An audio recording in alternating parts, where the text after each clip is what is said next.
Okay. So, do you want to do the welcome this week, mate? No, mate, no. Why? I can't do that.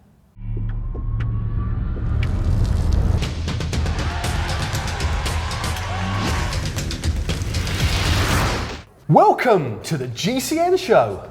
There is so much, Si, to talk about this week. There is. We've got the epic Transcontinental race. We've got the crazy Clasica San Sebastian. And there's so much other cool stuff that we've created an entirely new GCN Show segment. But we haven't neglected our other features, Tech of the Week, Caption of the Week, Comment of the Week, and of course, Dom's Tweet of the Week too. One man, two climbs, 12 kilometers. Now for some news of some racing of a completely different kind. Is this the most epic race of the year? Quite possibly. Quite possibly. The Transcontinental is now in its second year, harking back to cycling's racing days in a bygone era, so covering monster distances, entirely self-supported. It started up in Belgium on the iconic Mur in Heraardsbergen and finishes in Istanbul. Along the way, riders have to cross 4 checkpoints in some pretty cool places actually. Top of Mont Ventoux, top of the Colle della Finestra in Italy. We went there. But basically, riders have to get themselves by bike all the way to Turkey. Yeah, most of the 174 starters are actually just trying to make the distance, but there are a few who are actually racing. Now, Josh Ibbotson currently leads the race, and he may actually win in a record time of just under 8 days. Now, he's closely followed by James Hayden, but unfortunately, James had to pull out with a bad neck. He did. Really bad, actually. Check this out. This photo is from the Transcontinental Facebook page, and it's showing James in one last-ditch effort to try and stay in the race. And yes, that is a neck support made out of gaffer tape, holding his head up. That's worth a punt on extreme corner, isn't it? No, it is. Fair play, chapeau. Absolutely, and that is also possibly bodge of the week right there. How to Indeed. hold your head up with gaffer tape. 2 for the price of 1. I tell you what, it's worth checking out their Instagram page too, because the official photographer for the Transcontinental is actually one of our favourite photographers, Camille McMillan. Yes, indeed it is. You know, for my money, that is possibly the coolest and most epic race of the year, actually. What about you? I tell you what, I tend to agree with you, but what do you guys think? Leave the comments down below. And in addition to that, how about you post pictures of your epic rides? You can put them on our Facebook page, on Twitter, and on Instagram, and we'll pick out the favourites over the next few weeks. Yeah, we can have a whole little epic corner on the GCN Show with your images and videos. Right All the here. links to our relevant social media bits are in the description below this video, of course. Certainly are. One man, 2 climbs, 12 kilometers, 30 minutes. Did you need to roll your sleeves up to get that voice? I just thought I'd add to the epicness by rolling my sleeves up and looking a bit kind of outdoor. And that was just your commute this morning? Yeah, it was literally my commute this morning. 24k an hour? Just, you know, I had a big rucksack on. I've been Really laptoping my pumps in there. Any passengers? Caption of the week now, and the results of last week's Caption competition featuring Roman Kreuziger are in. The winner is Sean Orlob, who says, having stolen Chris Froome's elbows, Kreuziger makes his getaway. I like that. That's pretty good, actually. That's very Make good. sure you get in touch and we'll send you your GCN swag. Now, the photo this week for Caption of the Week is, we've already mentioned him once in the show. We could not have that photo. It's Adam Yates in the Clasica San Sebastian doing this. Si, you've got a cracker. Start us off. Seriously, Mum. Seriously, now is not a good time. I'm busy. I'm about to win the Clasica San Sebastian. That's actually quite a long Caption of the Week right there. Yeah, it's there's probably almost a not enough script. room in the comments. It's almost a screenplay, but that's pretty good. I could go on. Yeah, you set the bar pretty seriously, high. Mum. though. No, please. No, I think that'll do. Okay. That'll do. I think you get the gist. See if you can beat that. Leave a comment. Probably down below. can, can't I? Probably. Well, no, it's still pretty good though. Oh, thanks, Fair mate. play to you there, mate. Cheers. Credit where it's due. A little bit of credit. Fist bump. Yeah, go on. Yeah. Good stuff. 22-year-old Adam Yates of Great Britain and Orica Grange took out the finest victory of his young career this weekend at the Clasica San Sebastian without actually realising he'd won until after the finish line.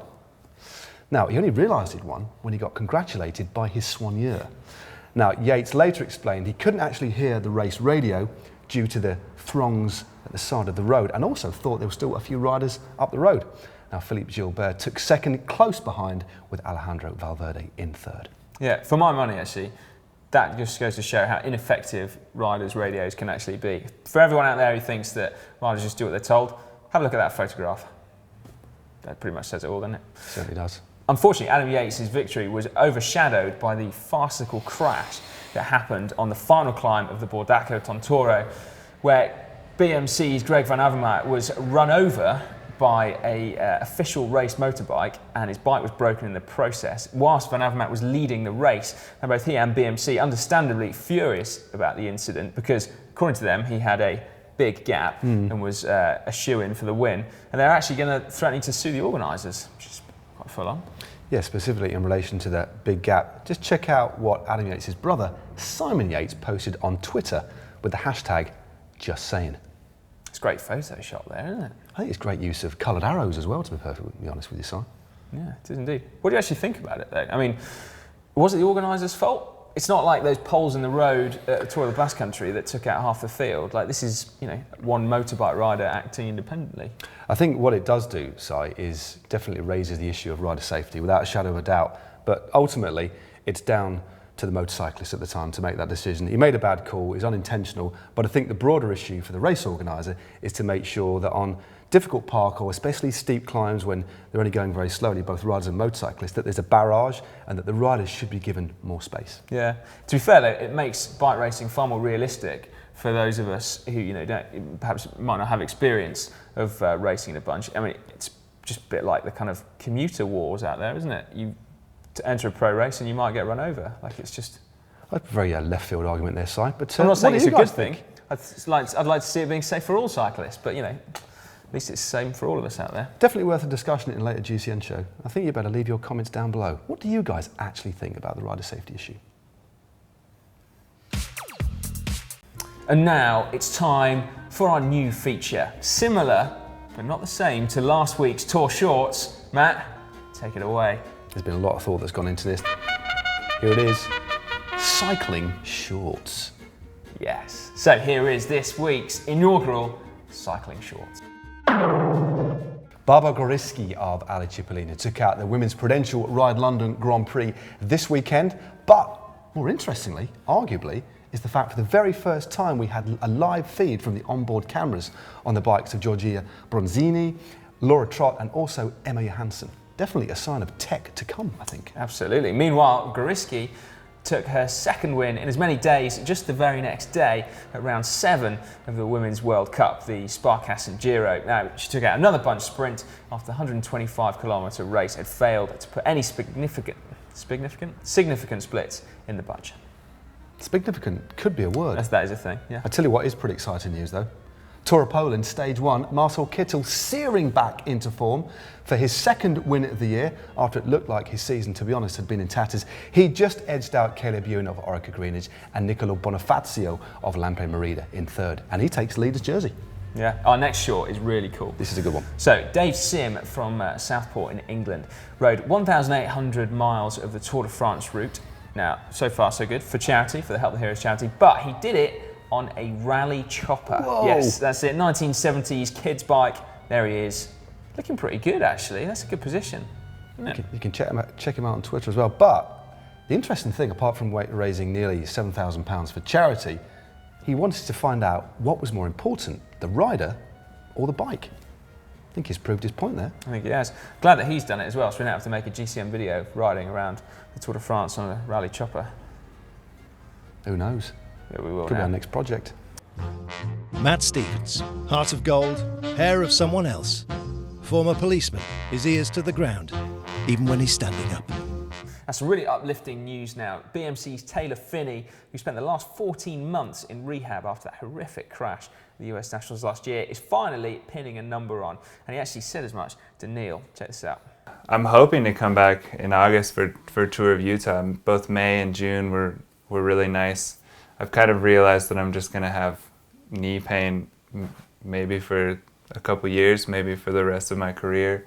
I'm as eager to get back racing as anybody is eager to see me back racing. So I just want to make sure that I can do it right and I can come back and I don't have to, go through the waves of maybe coming back and pulling out and taking time. And, I want to be able to come back and be myself and also be strong. But I'm pretty fit right now. I'm just trying to make it happen.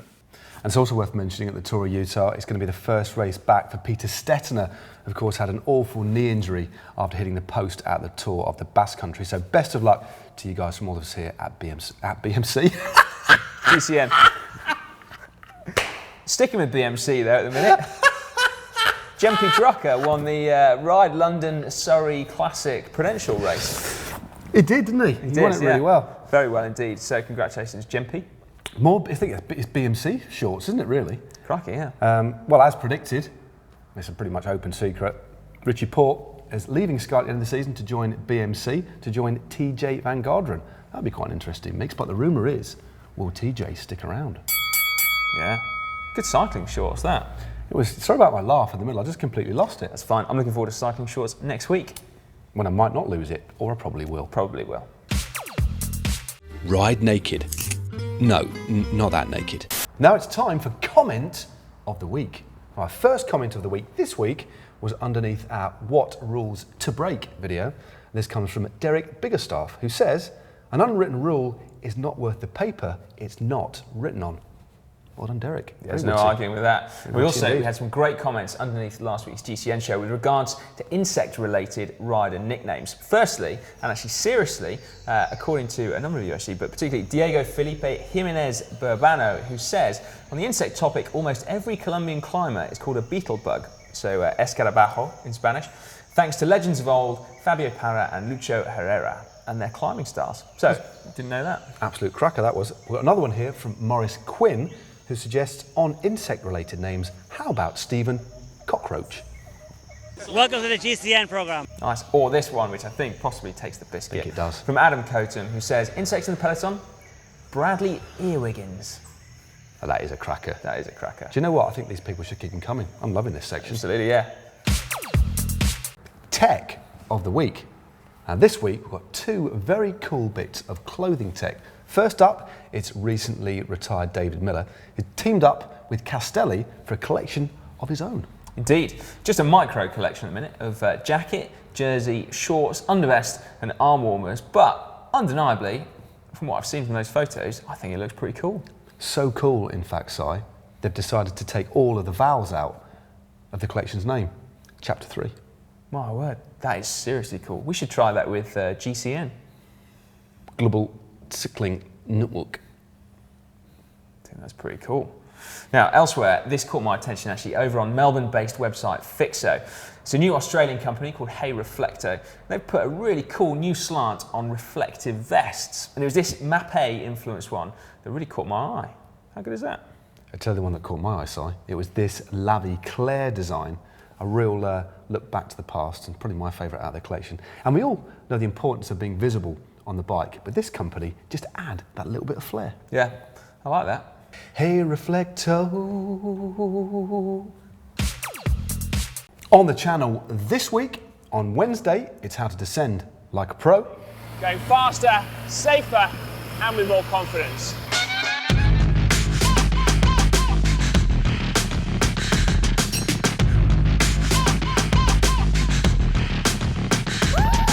On Thursday, it's the top 10 climbs in the good old US of A. And on Friday, we've got a brand new GCN Does Science video. Does pedal stroke vary according to the gradient? Each of us is going to do 6 efforts of 300 watts, 5 minutes in length, 3 on a climb and 3 on the flat. And afterwards, we'll have a look at the data we've collected.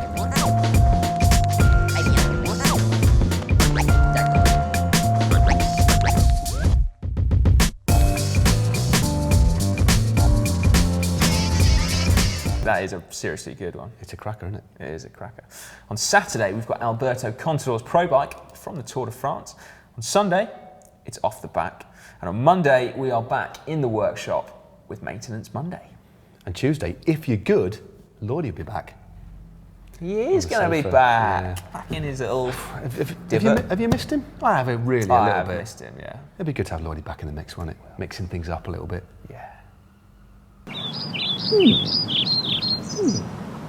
Tweet of the week this week from Dom. I think he's chosen a pearl of this week's site. Again, it's actually from Team MTN Quebec following their success at the Tour, particularly with the two Eritrean riders. The tweet reads, more images from @Daniel Teklahai1. That's of course referring to Daniel Teklahai who wore the King of the Mountains for a couple of days, just explaining.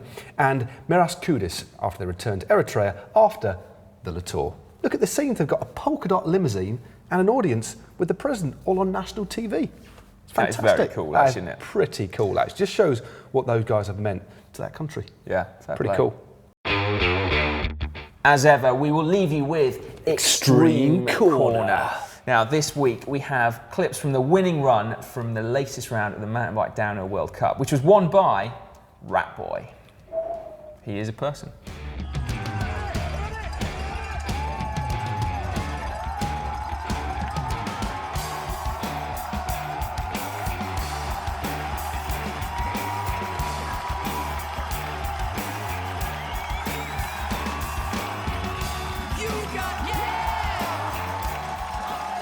I've been back in the 90s again. Oh, yeah, boys. Absolutely shredded that descent. Si, what a show that was. That was proper rammed, wasn't it? I'd be surprised there's enough memory on that camera to store all the goodness that there was in that show. But for even more cool stuff, and in particular, our latest epic climb video of Gibraltar Road in the good old US of A, California, click just up there. It's a pretty cool vid, that one. It was good. Me and you were in it, you know, as well. We were, yeah. Those Alexis Ryan. And Alexis Ryan, yeah. However, for something very different, for those of you, us, with a little bit of OCD when riding your bikes, why not check out our Maintenance Monday video, where I tell you some little secrets on how to make sure that your handlebars and saddle are perfectly straight. And finally, as ever, to subscribe to GCN, how about clicking on our rather funky fridge? Just in the background, looming. Just over there. Click on that. You can even like our fridge if you want. Even leave your comments on who you think is on the fridge. Those little pictures.